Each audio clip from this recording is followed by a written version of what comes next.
The desert of Velara was a cruel place, painted in shades of gold and crimson beneath its twin suns. Heat shimmered off the dunes, turning the horizon into a shifting mirage. Captain Elias Grant had long since given up wiping the sweat from his brow. It only returned seconds later, stinging his eyes beneath his helmet's visor. His boots crunched over scorched stones as he pressed forward, following the faint signal his scanner displayed. The Terran fleet hadn't been sure what they'd intercepted.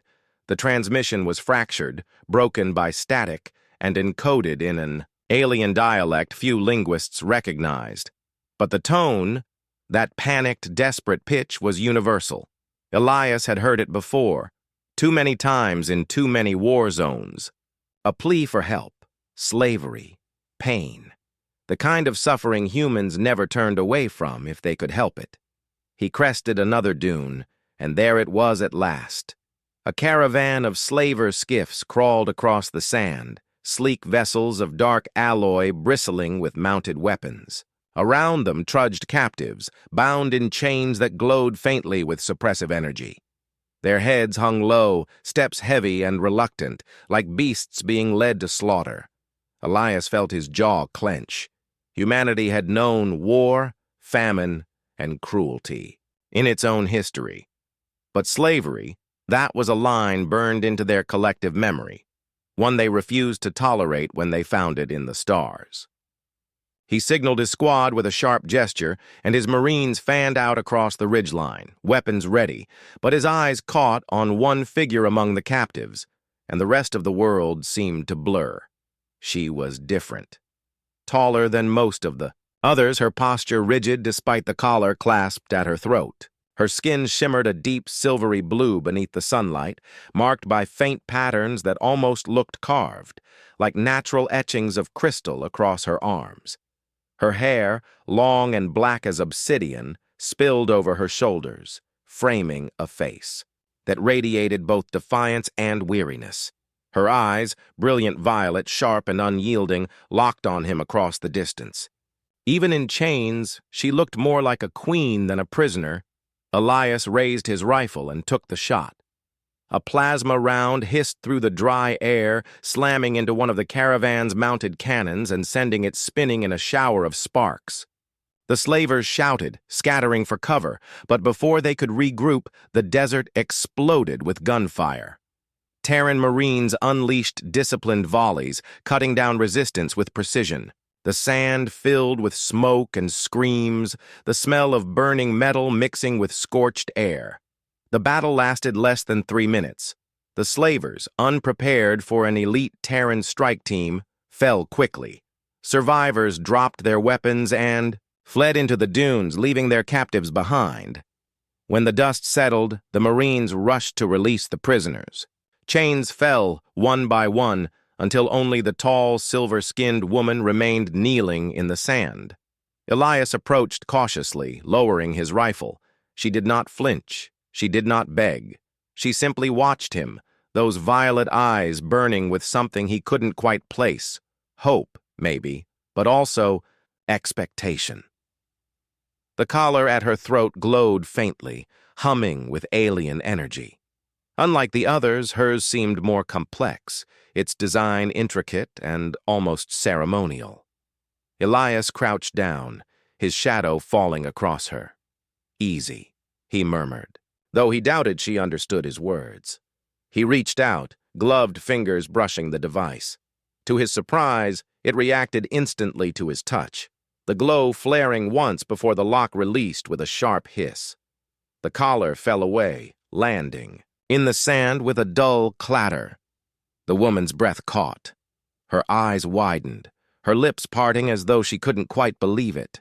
Slowly, her trembling hand lifted to her bare throat, tracing the skin where the collar had been. For a moment, Elias thought she might weep. But instead, she straightened, her chin rising, and she spoke. The words were rough, her accent heavy, but clear enough in galactic trade to strike Elias like a blow. "You are my husband now." Elias froze, blinking in disbelief. Around him, his Marines exchanged bewildered looks. A few stifled laughter, but the woman's expression was deadly serious, her violet gaze unyielding. Before he could respond, she bowed her head, pressing her forehead lightly against his chest in a gesture that felt ancient, ritualistic. The desert winds howled, carrying the scent of smoke and ozone, as Elias stood there utterly dumbfounded, a freed slave proclaiming herself his bride. He had no way of knowing in that moment that the simple act of removing a collar had just bound his fate to hers, and to the laws of an alien world that would not bend to his ignorance. Back aboard the Terran frigate Resolute, the atmosphere shifted from combat tension to an uneasy kind of humor. The rescued captives were being treated in the med bay, Marines were rearming, and the ship's engines hummed with steady power.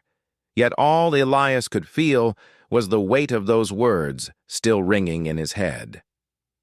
"You are my husband." Now, he'd faced pirates, warlords, and insurgents across half a dozen systems, but nothing had ever thrown him so completely off balance as that alien woman kneeling in the sand, collar shattered, eyes burning with absolute conviction.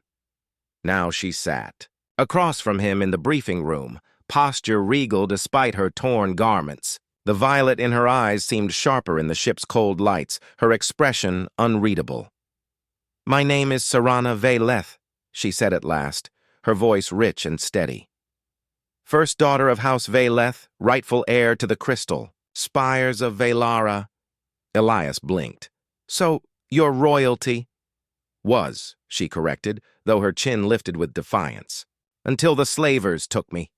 But now I am more." She gestured lightly to the collar lying on the table between them. "You removed my chains. By our oldest law, you are my bonded husband." The Marines outside the room hadn't stopped laughing. Since she first said it, muffled chuckles echoing through the corridor. Elias scowled, dragging a hand down his face. "Listen," he said carefully. "Where I come from, freeing someone doesn't mean marriage. It just means you're free. That's all I was trying to do." Her gaze hardened. "On your world, perhaps, but on mine, law is iron. A woman may only be uncollared by her chosen, by the one who takes her as wife. To break it is to claim her.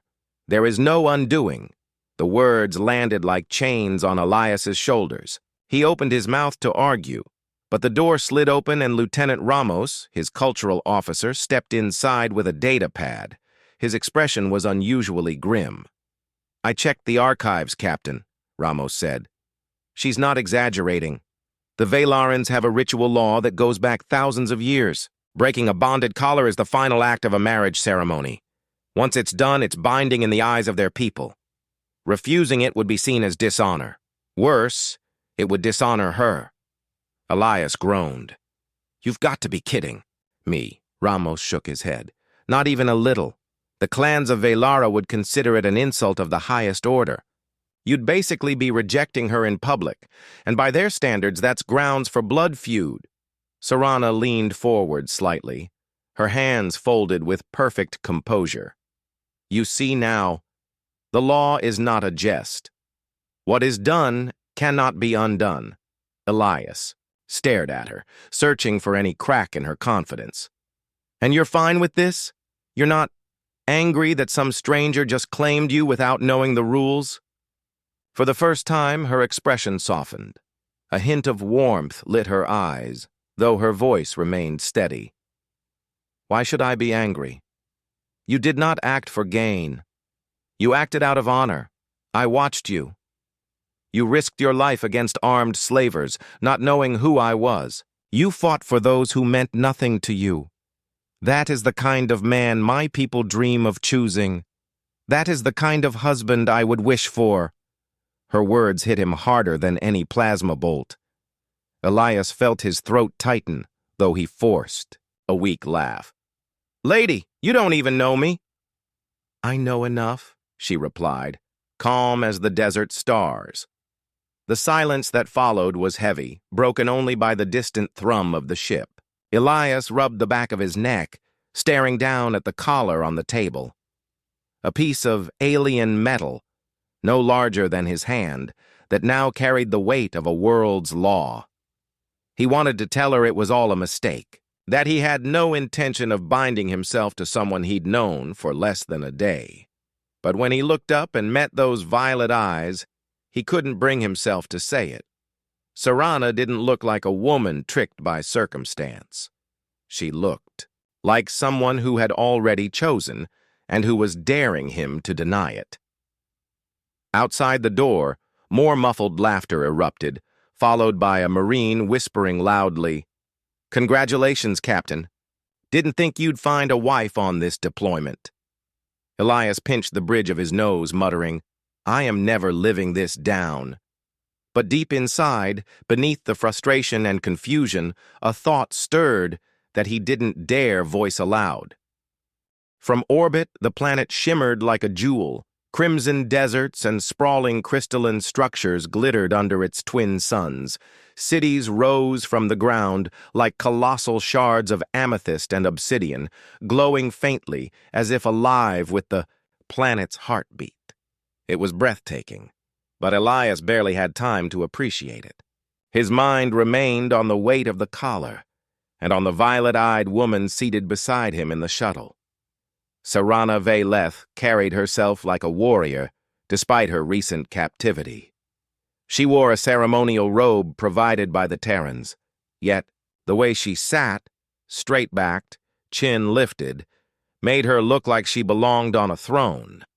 If she felt anxiety about returning home after her ordeal, she didn't show it. Elias almost envied that composure. The shuttle descended onto a landing. Platforms suspended high above the city. Crowds had gathered. News of Serana's return spreading faster than the ship could fly. Elias caught glimpses of towering nobles with gem-encrusted collars and shimmering garments, their expressions ranging from shock to outrage as they spotted the human soldier at her side. The summons came quickly. The High Council demanded an audience. The council chamber was a cavernous hall of black crystal pillars and silver light, every surface polished to a mirror sheen. Elders sat in elevated thrones that circled the chamber, their collars elaborate, their gazes sharp and heavy with judgment. The air carried a tension Elias could feel in his bones. When Serana entered, the chamber stilled, the absence of a collar. Around her neck drew every eye. A noble on the far side hissed audibly. Murmurs rippled like fire through dry grass. Serana stood tall in the center of the hall and lifted her voice. "I, Serana Vayleth, daughter of House Vayleth, have returned, freed from chains. The slavers who bound me are no more." A dozen voices erupted at once, questions, accusations, demands. But her next words silenced them all. "The human has taken my collar. By our most sacred law, he is my husband." The hall fell into stunned silence. Elias felt the weight of 100 piercing stares. He cleared his throat, stepping forward. "I think there's been a misunderstanding. I didn't know about your laws. I was just trying to—" "Law does not bend for ignorance," the High Elder interrupted, his voice deep and resonant. His piercing black eyes locked on Elias. "The bond is sealed. The law is clear. Remove the collar. Take the bride." Elias's jaw tightened. "Where I come from, that's not how it works." Another elder, her collar gleaming with sapphires, leaned forward with scorn. "And yet you presume your customs matter here? You set foot on our world, human. You broke what only a husband may break. Would you dishonor her now, after daring to claim her?" The words hit Elias like a hammer. Dishonor her. He looked to Serana, expecting to see her flinch under the weight of accusation, but instead, she met the elder's eyes with fire. "You speak of dishonor?" she snapped. Her voice carried like a blade drawn in defiance. "I was stolen from my home. My clan did nothing. I was chained, paraded like spoils of war, while you whispered in your high halls. And yet this human, A stranger faced the slavers and freed me. He risked his life for those who were not his people. Tell me, who among you has done as much?" The silence that followed was electric. The nobles shifted uncomfortably, but none dared answer. Elias stared at her, struck by the ferocity in her defense. She wasn't simply accepting the law, she was wielding it, forcing it to shield them both. That night, long after the council adjourned with murmurs of discontent and reluctant recognition, Elias found himself standing on a balcony overlooking the glowing city. The twin moons hung in the sky, casting the crystalline spires in silver light. The view was alien, surreal, and beautiful. Serana joined him quietly, the wind catching strands of her obsidian hair. For a time, they stood in silence. "You regret it, don't you?" she asked softly, her tone free of accusation. Elias exhaled, resting his hands on the railing. "I don't know. I didn't plan for this. Hell, I didn't even know your laws existed, but—" He hesitated, surprising himself with the honesty that slipped out. "I don't regret freeing you." She turned to study him, her violet eyes, gentler now, though still steady. "Then perhaps the law has wisdom, even if you cannot see it yet." For a moment, Elias almost believed her.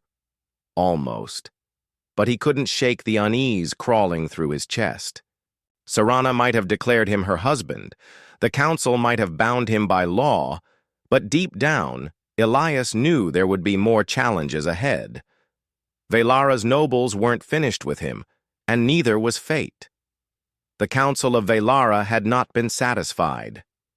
Though Serana had shamed them into silence, and though the ancient law supported her claim, the elders were not about to let a human slip so easily into their most sacred traditions.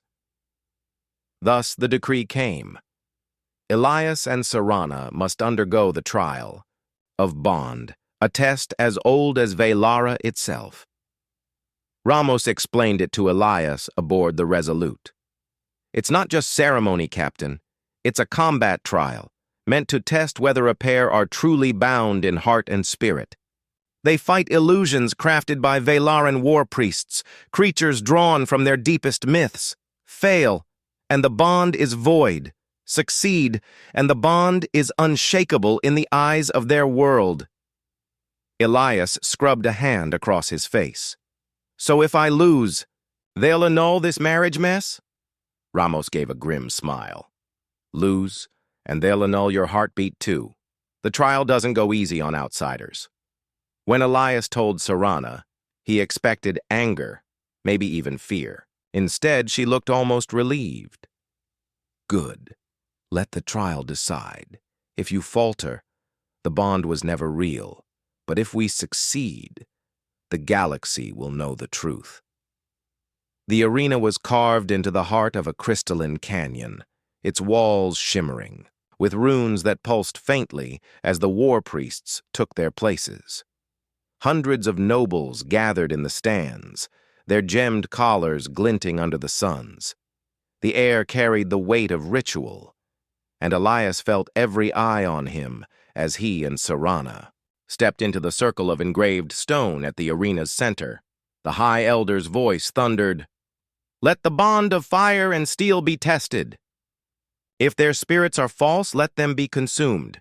If they are true, let them endure." The runes flared. Heat rose from the ground. Shadows pooled around them, stretching unnaturally until they formed into monstrous shapes. Elias's rifle snapped, up instinctively as the first of the illusions took form, a beast like a lion, except twice his size, its mane aflame, eyes burning with hate. It roared, and the trial began. Elias fired, plasma bolts tearing through the beast's body. It staggered, but did not fall. The illusion remade itself with every shot. Serana leapt forward, her plasma blade singing as it cut through the creature's flank. Together they forced it back, but even as it dissolved into smoke, 3 more took its place. Minutes bled into an exhausting blur.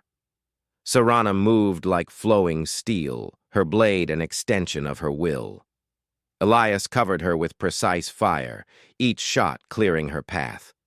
At first, they fought separately, almost competing. She leapt ahead while he stayed back, each trying to prove strength on their own. But the illusions fed on that dissonance, multiplying, growing larger, faster, more vicious. Soon, the arena was swarming with nightmares, winged serpents, armored beasts with too many jaws, storms of fire and lightning. Elias stumbled under the onslaught, a serpent's tail slamming into his chest and hurling him across the stone. Pain flared white-hot, and his rifle skittered from his grip. The serpent reared back for a killing strike. But Serana was there in an instant. She caught his arm, pulled him to his feet, and stood between him and the beast. Her blade sliced in a brilliant arc, severing the serpent's head in a flash of light. Their eyes met, hers fierce, unyielding, his filled with raw gratitude. In that heartbeat, something shifted. They stopped fighting as two warriors and started fighting as one. Elias retrieved his rifle, syncing his fire with Serana's. Movements! He shot where her blade couldn't reach, and she cut down what his rifle couldn't finish. When he faltered, she steadied him. When her strikes opened a weakness, he filled it with precise fire. Their rhythm grew seamless, instinctive, as if they had been training together for years. The illusions howled as they were pushed back, one by one dissolving into smoke. Finally, the ground shook, and the last trial rose from the arena floor, a colossal serpent of living fire, its coils vast enough to wrap the entire circle. Its fangs dripped molten sparks, its eyes glowing like dying suns. Elias and Serana stood side by side, weapons raised. The serpent struck. Elias's rifle thundered, blasting chunks of flame from its body, but it regenerated instantly. Serana charged, leaping onto its coils, slicing with every ounce of strength she had. The serpent reared, flinging her through the air, straight toward Elias. He caught her, his boots skidding across stone, the heat blistering his skin. "Together," she shouted, gripping his arm. They surged forward as one. Elias unleashed a storm of fire, tearing open the serpent's chest, while Serana plunged her blade into the burning wound with a cry that echoed across the canyon. Light exploded. The serpent shrieked once before disintegrating into smoke and sparks. The arena fell silent. The runes dimmed. The war priests bowed. "The bond is true," the High Elder intoned. "Fire and steel have spoken." The nobles, though some still scowled, gave their grudging approval. The bond between Elias and Serana was now beyond dispute. That night, when the cheering had faded and the rituals were complete, Elias sat with Serana beneath the canyon's glowing crystals. His body ached, his hands blistered, but the grand chamber of the High Council was filled with whispers. Rows of alien dignitaries in shimmering robes, scales, and feathers lined the tiered seating, their voices rising and falling like waves. At the center of it all stood Marcus, a human in plain fatigues, utterly out of place among the regal splendor. Beside him, Elira stood tall, her once-collared neck now bare and radiant with defiance. The collar Marcus had broken was placed ceremoniously on the pedestal before them, a silent symbol of revolution. The law of her people was being tested. By their most ancient traditions, Marcus had claimed her as his wife. Yet this was no ordinary union. He was not of their kind, not bound by their customs, and many in the chamber argued that his very act was a desecration. But Elira, no longer the timid captive, raised her voice with a strength that silenced the crowd. "You speak of desecration," she said, eyes blazing. "But what of the desecration of freedom? You speak of law, but what of the law that chains daughters, that condemns them to obedience? This man broke a collar, but in doing so, he broke centuries of silence." Marcus felt every gaze on him. The alien rulers looked at him as if he were both an intruder and a messiah. His instincts screamed to keep quiet, but he knew his silence now would betray Elira's courage. He took a step forward, his voice steady, though his heart raced. "On Earth," he said, "marriage isn't about chains. It's about choice. I didn't free her to own her. I freed her because no one deserves to live with iron on their throat. If your law makes me her husband, then I'll stand by her, not as her master, but as her equal." The chamber rippled, with murmurs, some outraged, some thoughtful. The High Chancellor, a towering figure draped in flowing crimson, slammed his staff against the stone floor. "The law is clear," his voice thundered. "Remove the collar, take the bride. Whether you understood the consequences or not, human, you are bound." Marcus glanced at Elira. Her eyes softened, a mixture of gratitude and determination. She leaned closer, whispering so only he could hear, "Do not fear. You have given me freedom. Now I will fight for you." The declaration that followed shook the chamber to its core. Elira announced that if Marcus was her husband, then she claimed not only her own freedom, but also the right to share his world's values. "I will not bow to your chains," she declared. "If I am wed to a human, then I embrace his way, the way of choice, of partnership, of dignity." Her words were fire.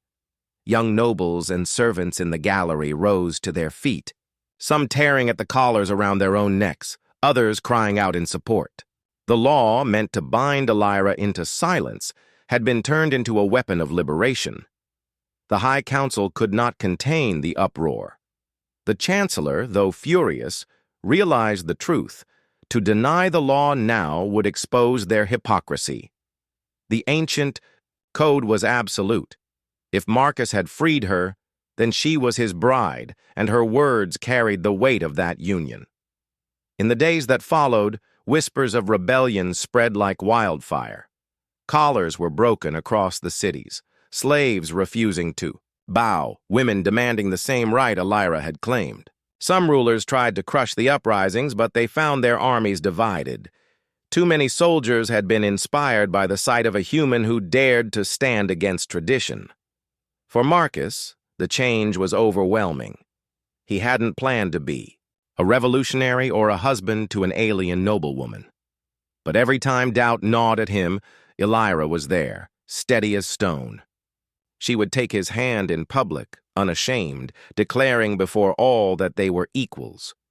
Her courage gave him strength. Together they became symbols, the human who shattered a collar and the alien who chose her own path.